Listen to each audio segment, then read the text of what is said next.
So today we will start talking about the new chapter, that is human eye and colorful world. In this chapter we generally study about the human eye structure. This is not a part of biology. When we talk about human eye and its structure, it seems that we are talking about biology, but this is absolutely physics. Light आप पढ़ के आए हो, आपको पता है कि light में हमने लेंसेज के बारे में पढ़ा और हमने ये देखा कि लेंसेज किस तरह से रिफ्रैक्शन करते हैं, बेंड करते हैं रेज ऑफ लाइट को। और क्योंकि हमारी आई में भी एक लेंस है, कॉन्वेक्स लेंस है, वो भी कुछ उसी तरह से काम करेगा जिस तरह से हमारे ग्लास वाले लेंसेज काम करते हैं। तो इस चैप्टर में एक्चुअली ह्यूमन आई चैप्टर, जो पूरा चैप्टर है उसके दो पार्ट हैं। तो ह्यूमन आई है जिसमें हम बात करते हैं ह्यूमन आई के स्ट्रक्चर की, कि ह्यूमन आई कैसा है, उसमें क्या क्या पार्ट्स हैं, आज हम उसी के बारे में बात करेंगे। और फिर वो किस तरह से काम करता है, हाँ, हाउ इट एक्चुअली वर्क्स, वो किस तरह से इमेज बनाता है for an object which is placed in front of it. कौन से ऑब्जेक्ट्स को हम डिस्टिंक्टली देख पाते हैं, कौन से ऑब्जेक्ट्स को हम नहीं देख पाते क्लियरली, और क्या हमारा रेंज ऑफ विजन है, इसके बारे में भी हम बात करेंगे।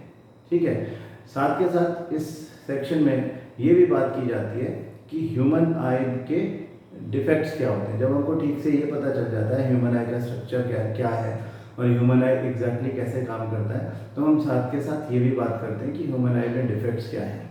आप में बहुत लोगों को ऑलरेडी आपने फेस किए होंगे इस तरह के डिफेक्ट्स। कुछ लोगों को मायोपिया का प्रॉब्लम होता है, आप क्लासरूम में बैठे होते हो और आपको बोर्ड पे क्लियर दिखाई नहीं दे रहा, तो हमको कुछ स्पेक्स लगा दिए जाते हैं। तो क्यों लगा दिए जाते हैं, कौन सा लेंस यूज़ करते हैं, हमारे जो नज़र के चश्मे बनते हैं उसके लिए कौन सा लेंस यूज़ किया है, क्यों यूज़ किया है, जो लेंस यूज़ किया है उसकी फोकल लेंथ कैसे निकालनी है, उसका पार कैसे निकालते हैं, हाँ, आपका लेंस का पार माइनस में क्यों है या प्लस में क्यों है, ये सब बातें जो हैं हम डिफेक्ट्स में देखते हैं। तो यहाँ पे मायोपिया, हाइपरमेट्रोपिया और प्रेसबायोपिया जैसे कुछ कॉमन डिफेक्ट्स के बारे में बात होती है। तो आज हम बात करते हैं जनरली कि what is the design of human आई, हमारे आई का जो स्ट्रक्चर है वो कैसा है, उसके स्ट्रक्चर के बारे में बात करते हैं। आपकी बुक में ऐसा डायग्राम दिया हुआ है, हाँ, this is a diagram given for human I. Human आई का स्ट्रक्चर अगर हम देखें, मतलब कि हमारी आई हमको बाहर से तो दिख रही है, हमें पता है कि ये कुछ इस तरह का स्ट्रक्चर है, हाँ। इसके ऊपर हमारी जो आईलिड्स होती हैं, आईलिड्स के बीच वाला हिस्सा हमको दिखाई देता रहता है, हाँ। तो सबसे बाहर देखें कि there is cornea, transparent membrane है, हाँ। उसके अंदर देखें यहाँ पे एक लेंस दिखाई दे रहा है, हाँ, क्रिस्टलाइन लेंस, ये हमारी आई का लेंस है जो कि कॉन्वेक्स है। यहाँ पे एक शटर है, हाँ, ये जो शटर है इसमें दिखाया हुआ, this is called as iris, और इसके बीच में एक ओपनिंग है जिसको प्यूपिल कहते हैं। आप अपनी आई को देखो मिरर में तो आपको पता चलेगा कि आपकी आई में जो फ्रंटल पोर्शन है, जो वाइट ब्लैक सब मिला करके, वो कॉर्निया है एक्चुअली, लेकिन उसके बीच में जो ब्लैक दिखाई दे रहा है दैट इज आइरिस। और उसके भी सेंटर में ध्यान से देखोगे तो आपको एक छोटा सा होल दिखाई देगा जिसका साइज भी छोटा बड़ा हो सकता है, उसको हम प्यूपिल बोलते हैं। Pupil actually allows the light to enter into our eye, हमारे लेंस तक लाइट पहुंचती है प्यूपिल के थ्रू होकर के, लेकिन उस प्यूपिल का साइज कंट्रोल करने के लिए आइरिस अपना शेप बदलता है। तो आइरिस को हमने शटर कहा, it is like a shutter, हाँ, जो उसको हमारी जो आई है उसको उसमें लाइट का आना जाना कंट्रोल करेगा। वेट अ मिनट,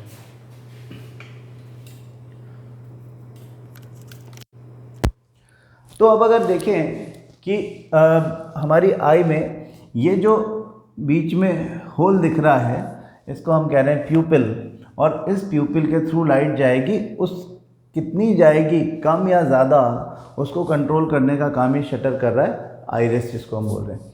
वो आइरिस जो है ना, वो आइरिस जब बहुत तेज़ लाइट हमारी आँखों पे पड़ती है तो अपना साइज़, प्यूपिल का साइज़ छोटा कर लेता है, वो शटर थोड़ा सा बंद हो जाता है, या तो पूरी तरह या थोड़ा बंद, इतना बंद कि वो लाइट के कंट्रोल्ड अमाउंट को ही अंदर घुसने देगा।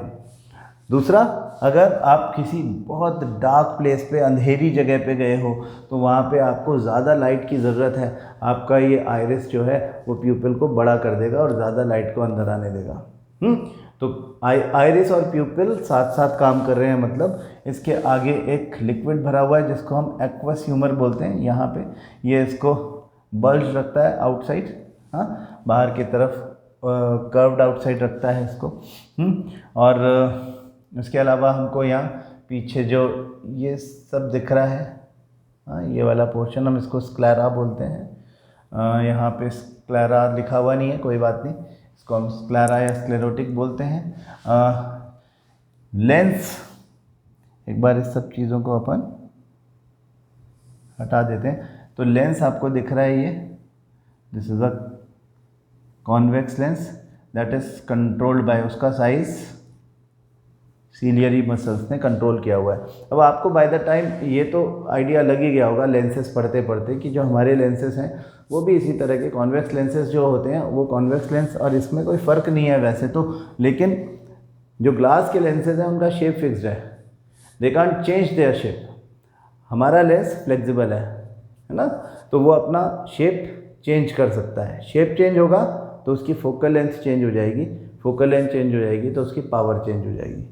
तो इस लेंस का शेप चेंज करने में इसकी एक तो उसका खुद फ्लेक्सिबल है, लेकिन उसका शेप चेंज करने में हेल्प करता है सीलियरी मसल्स, ठीक है ना। ये जो लिखा हुआ है सीलियरी मसल्स, ये यहाँ पे मसल्स हैं, ये मसल्स उसको लेंस का शेप कंट्रोल करता है। हाँ, उसका शेप चेंज इसलिए करना है क्योंकि ऑब्जेक्ट अलग अलग डिस्टेंस पर हो सकते हैं हमारी आई के सामने, और हमारे लेंस का चैलेंज ये है कि for various positions of the object in front of the I between near point and far point, near point far point के बारे में अभी बात करेंगे। ये नियर पॉइंट फार पॉइंट के बीच में इन फ्रंट ऑफ द आई रखे हुए ऑब्जेक्ट की इमेज एग्जैक्टली रेटिना पर बनाता है। What is retina? Retina is the screen जिसके ऊपर ये लेंस इमेज बनाएगा, मतलब रियल बनाएगा, इन्वर्टेड बनाएगा।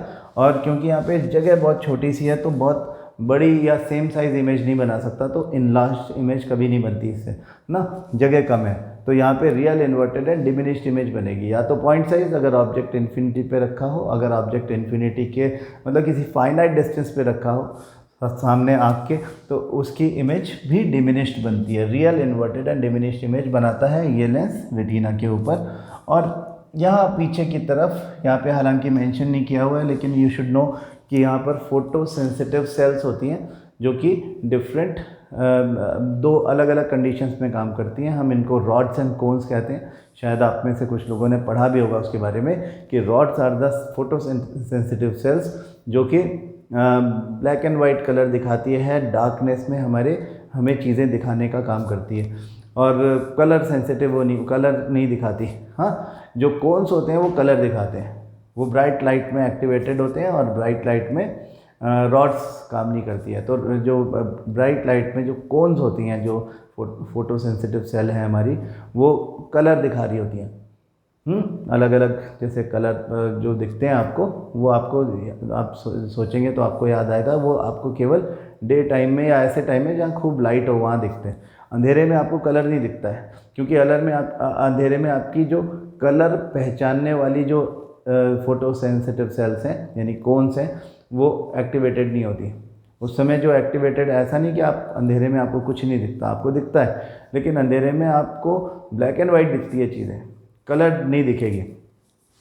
तो खैर, ये इसके साथ जुड़ी हुई ऑप्टिक नर्व है। ऑप्टिक नर्व जो भी यहाँ पे इमेज बनेगी, उस इमेज के बारे में इंफॉर्मेशन को लेकर के ब्रेन को जाएगी, और ब्रेन का काम है विज़न। ब्रेन दिखाता है हमको चीज़ें, हाँ, एनालिसिस एंड इंटरप्रिटेशन करता है वो उस इंफॉर्मेशन का जो आई से वहाँ गई है। तो after this analysis and interpretation of data which is transfer to the brain, brain will tell us about the details of the object, है ना। तो with the help of this image formed at retina, जो आई ने बनाया है retina के ऊपर, उसकी हेल्प से हमारा ब्रेन हमको चीज़ें दिखाता है, हमारा ब्रेन चीज़ों को एनालाइज करता है, और हमें पता चलता है चीज़ों के बारे में, अपने सराउंडिंग्स के बारे में। तो ये तो आई के जनरल स्ट्रक्चर की बात हो गई। हाँ, एक बात और, इसके अंदर एक और लिक्विड है जिसको विट्रियस ह्यूमर बोलते हैं, और विट्रियस ह्यूमर जो है इस पूरे आई बॉल का शेप बना करके रखता है, उसको श्रिंक नहीं होने देता, क्योंकि उसको श्रिंक होना हम अफोर्ड नहीं कर सकते। अगर वो श्रिंक हो गया तो लेंस और स्क्रीन के बीच का डिस्टेंस कम हो जाएगा, और फिर ऐसी कंडीशन में हमको क्लियर नहीं दिखेगा, क्योंकि लेंस तो अपनी इमेज जहाँ बनाना है वहीं बनाएगा, और रेटिना अगर पास आ गया तो फिर स्क्रीन के ऊपर इमेज नहीं बनेगी और हम कुछ देख नहीं पाएंगे, या बहुत सारी चीज़ें हमें दिखाई नहीं देंगी। हो सकता है कि हम किसी पर्टिकुलर प्लेस पर रखी हुई चीज़ को देखना बंद कर दें। अब इम्पॉर्टेंट बात समझो कि ये जो आई है इसके सामने ऑब्जेक्ट रखते हैं तो हमारा लेंस उस ऑब्जेक्ट से आने वाली रेज को कन्वर्ज करेगा रेटिना पर। ठीक है, ये कन्वर्जिंग लेंस है, कन्वर्ज करेगा मतलब रिफ्लेक्टेड रेज को यहाँ पर इकट्ठा कर देगा at a point exactly at retina. Lens से इमेज का डिस्टेंस, इसको हम v बोलते हैं, लेंस से इमेज के डिस्टेंस को हम v बोलते हैं ऑप्टिक्स में, है ना। तो ये जो v है ये हमारी आई के अंदर कभी चेंज नहीं होता। रेटिना की प्लेस फिक्स्ड है, लेंस की प्लेस फिक्स्ड है, लेंस की फोकल लेंथ चेंज हो सकती है, ऑब्जेक्ट की position in front of the I change होती है, हम कभी पास की चीज़ देखते हैं कभी दूर की चीज़ देखते हैं, लेकिन ये इमेज और लेंस का डिस्टेंस कभी चेंज नहीं होता। ये डिस्टेंस अप्रॉक्सीमेटली ह्यूमन आई में 2.5 सेंटीमीटर होता है। हम ऑप्टिक्स में इसको यूज़ करते हैं। आपकी बुक में एनसीईआरटी में 2.3 लिखा हुआ है।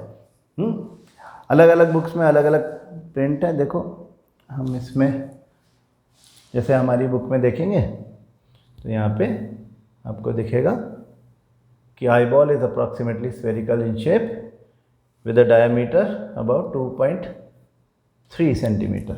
हालांकि 2.3 सेंटीमीटर से हम बहुत सारी कैलकुलेशंस नहीं कर पाते हैं, 2.5 सेंटीमीटर से हो जाती है, इसलिए मैंने 2.5 सेंटीमीटर यहाँ पे बताया आपको।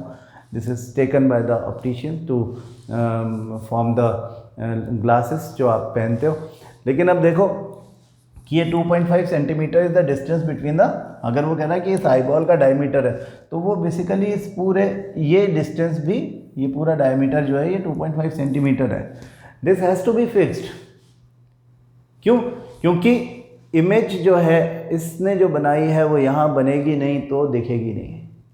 तो अगर चीज़ें दिखनी है, अगर ऑब्जेक्ट यहाँ रखा है, यहाँ रखा है, यहाँ रखा, कहीं भी रखा है, anywhere in front of the eye, तभी दिखेगा। यहाँ से लेके हमारे आँख के सामने से लेके इन्फिनिटी तक कहीं भी रखा है तभी दिखेगा जब उसकी इमेज हमारा लेंस रेटिना पर बना पाएगा। क्योंकि रेटिना पे जो इमेज बनती है उस इमेज की इंफॉर्मेशन ब्रेन तक जाती है। जो इमेज रेटिना के पहले बन जाए या रेटिना के बाद में बन जाए, उसकी इंफॉर्मेशन ब्रेन के पास पहुंचाने का कोई सिस्टम है ही नहीं हमारी बॉडी में। समझ रहे हो आप बात को? तो क्या होता है कि ऑब्जेक्ट जब हमारे सामने रखा हुआ है तो एक पर्टिकुलर प्लेस है इन front of the I, that is 25 centimetre from I in front of it, जहाँ पर रखी हुई चीज़ हमको डिस्टिंक्टिवली दिखाई देती है, साफ साफ दिखाई देती है। और उससे पास अगर आया ऑब्जेक्ट तो फिर वो उतना साफ दिखाई नहीं देती, थोड़ी ब्लर हो जाती है। दिख तो अब भी रही है लेकिन थोड़ी ब्लर हो जाती है। ठीक है, इसका रीज़न क्या है ये तो हम आने वाली क्लासेस में डिस्कस करेंगे, लेकिन this is called the near point. Near point of human eye is 25 centimetre in front of the eye, and what we call it, we say that this is the shortest distance of distinct vision. हाँ, shortest distance of distinct vision, यानी इससे कम distance पर अगर आपने रखा तो distinct vision नहीं रहेगा, फिर थोड़ा ब्लर हो जाएगा। आती है बात समझ में? तो ये जो है ना नियर पॉइंट, ये वो क्लोजेस्ट जगह है जहाँ पे रख के हम साफ साफ देख पाते हैं। 25 centimetre in front of the eye. आपने रखी है कोई चीज़, आपको जैसे बुक पढ़ना है तो आप अपने 25 centimetre in front of the eye रखोगे, आपको साफ साफ दिखाई देगा। उससे पास ला करके पढ़िए, एकदम आंखों में घुसा करके उसे पढ़ोगे तो कोई दिखाई नहीं देगा, वो समझ नहीं आता। तो एक बात। दूसरी बात क्या कि दूर से दूर, farthest possible in front of the eye जो प्लेस है वो तो इन्फिनिटी है। इन्फिनिटी से ज़्यादा दूर कोई नहीं हो सकता, हम उसको कहते हैं फार पॉइंट। फार पॉइंट कहाँ है? Far point is at infinity. Eye से इनफाइनाइट डिस्टेंस पर कोई ऑब्जेक्ट रखा है, समझो कोई स्टार है, वहाँ से आने वाली रेज ऑफ लाइट जो है ना, उनसे जो रेज ऑफ लाइट आ रही है वो जब इस लेंस तक पहुँचेंगी तो उसकी भी इमेज को ये एग्जैक्टली यहाँ पे बना देगा। हम कहते हैं कि अगर फार पॉइंट से रेज ऑफ लाइट आ रही है तो they are coming parallel to each other, parallel to principal axis, and any convex lens would do this, will converge it into a point called f2. This is its principal focus. तो हम कहते हैं कि when the object is placed in front of the eye at infinity, at its far point आप समझ गए होंगे, this is the farthest distance of distinct vision, यानी सबसे दूर वो जगह जहाँ पे रखा हुआ ऑब्जेक्ट जो है उसकी इमेज हमारी आई ठीक से बना दे रेटिना पर, जिससे हम उसको देख पाएँ। बियॉन्ड इन्फिनिटी आप नहीं देख सकते, और नियर पॉइंट से करीब अगर ऑब्जेक्ट आ जाए तो भी आप देख नहीं सकते। तो इन्फिनिटी पे अगर ऑब्जेक्ट रखा है, समझो कोई स्टार है और उससे दो रेज आ रही हैं, हम कहते हैं rays coming from infinity are considered to be coming parallel to each other. तो when they pass through this convex lens, this converges it exactly here, and this should be its f2. So can I say that this distance from the lens के optical centre से इस point जहाँ पर एक real inverted and point size image जो star की बन रही है ऑन द रेटिना, उस डिस्टेंस को हम focal length of the lens बोल सकते हैं। हमारे आई लेंस का फोकल लेंथ ज़्यादा से ज़्यादा इतना बड़ा हो सकता है। अगर हम इसको 2.5 सेंटीमीटर कह रहे हैं तो 2.5 सेंटीमीटर, 2.3 सेंटीमीटर कह रहे हैं जैसा कि आपकी बुक में लिखा है तो 2.3 centimetre. This is the farthest distance of distinct vision पे रखे हुए ऑब्जेक्ट के समय लेंस का शेप ऐसा हो गया है कि उसकी फोकल लेंथ मैक्सिमम हो गई है। इस समय इसकी पावर आप कैलकुलेट करो तो वो मिनिमम हो जाएगी। हाँ, आप ह्यूमन आई के डायग्राम को बनाने की भी प्रैक्टिस करें और लेबलिंग करें उसकी। ह्यूमन आई का डायग्राम आपसे पूछा जा सकता है, ठीक है, ड्रॉ करने का भी क्वेश्चन पेपर में आ सकता है, तो आप उसकी प्रैक्टिस करो। कल हम बहुत इंटरेस्टिंग बातें सीखेंगे। कल की क्लास में हम सीखेंगे कि किस तरह से for various positions in front of the object the eye lens is capable of making the image exactly on retina. हाँ, यानी अपना शेप किस तरह से वो चेंज कर करके, अपनी फोकल लेंथ कैसे चेंज करके, अपना पावर चेंज करके वो different positions between near point and far point कहीं भी ऑब्जेक्ट रखा हो उसकी image within no time exactly on retina बना देता है। तो कल हम बात करेंगे कि पावर ऑफ अकोमोडेशन का क्या मतलब है, लेंस के पावर ऑफ अकोमोडेशन का क्या डेफिनेशन है, उसका क्या मतलब है, और फिर हम उसके आगे फर्दर बात करेंगे कि आई एग्जैक्टली कैसे काम करती है और जब डिफेक्ट हो जाता है तो क्या होता है। ठीक है, थैंक यू।